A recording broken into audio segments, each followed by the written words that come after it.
D'ici 1 heure environ, le Conseil de sécurité de l'ONU se réunira à New York pour discuter de la situation en République démocratique du Congo. Cela fait 5 jours maintenant que les élections ont eu lieu et que les résultats n'ont toujours pas été annoncés. La Belgique, qui fait partie du Conseil de sécurité de l'ONU depuis quelques jours, plaidera pour une accélération du processus. Maxime Binet. Les élections en République démocratique du Congo et l'attente des résultats. La situation en interpelle plus d'un, au point même que les grandes puissances du monde entier en débattront ce soir à huis clos. Membre du Conseil de sécurité de l'ONU depuis le 1er janvier, la Belgique compte bien peser de tout son poids dans ce dossier. On peut peser d'un poids réel, d'abord parce qu'il y a une expertise de la Belgique à l'égard de l'Afrique centrale en général. Ensuite parce qu'on a maintenu une ligne ces derniers temps, même si ça a provoqué parfois des tensions avec Kinshasa. Le pouvoir doit accepter de donner le résultat du choix des Congolaises et des Congolais, même si ce choix va vers un nouveau candidat qui n'est pas le candidat du pouvoir. Autrement dit, pour Didier Reynders, il ne faudrait pas que l'annonce des résultats prévus pour ce dimanche soit reportée. Une position qui, selon lui, est largement partagée au sein du Conseil de sécurité.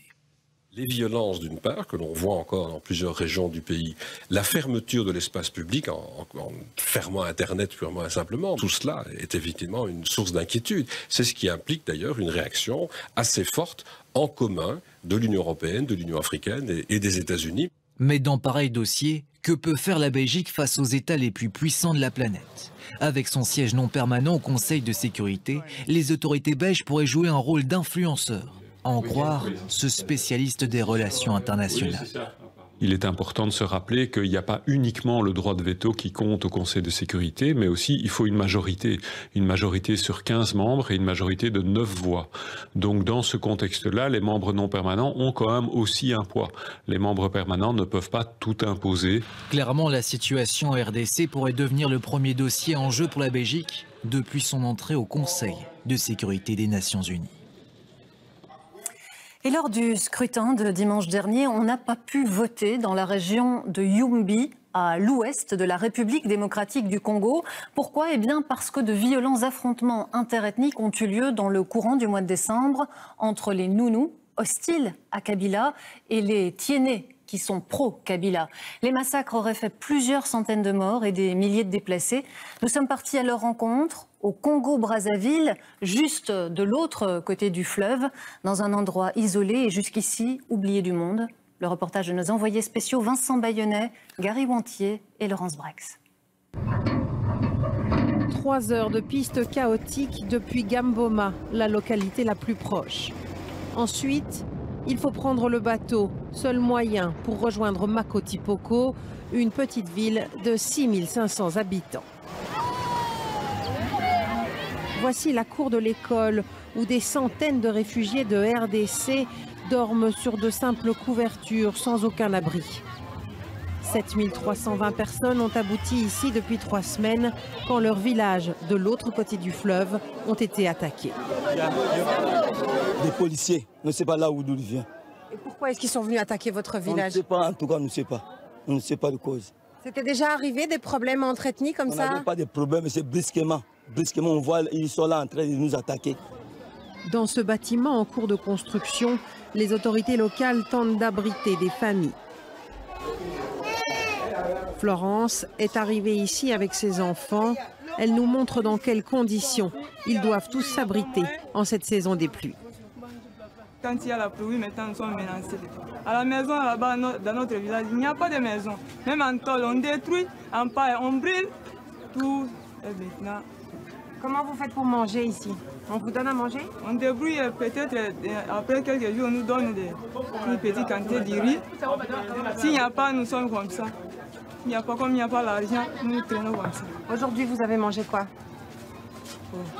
J'ai acheté seulement une chiffon de partage avec la famille ici. Les réfugiés sont partout. Chaque bâtiment est surpeuplé. Ils sont plus nombreux que les habitants de la localité. Nous arrivons au centre de santé où 75 blessés ont été accueillis.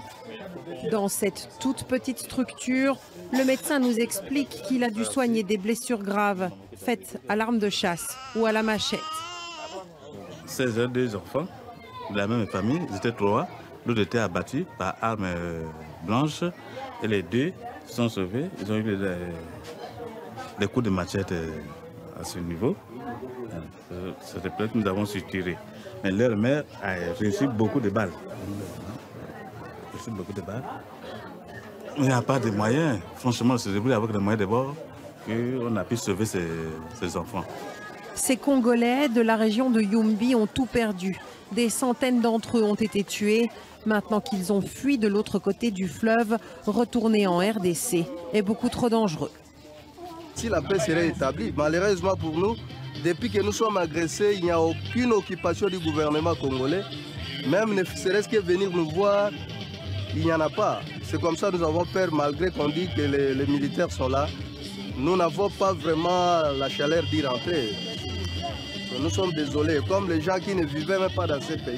Les cadavres ont perduré pendant près de 12 jours. 12 à 13 jours avant d'être enterrés. Au moment de notre passage, ces réfugiés congolais avaient reçu pour toute aide internationale des moustiquaires et quelques sacs de riz. Mapoti Poko, entouré par le fleuve Congo, semble pratiquement oublié de tous.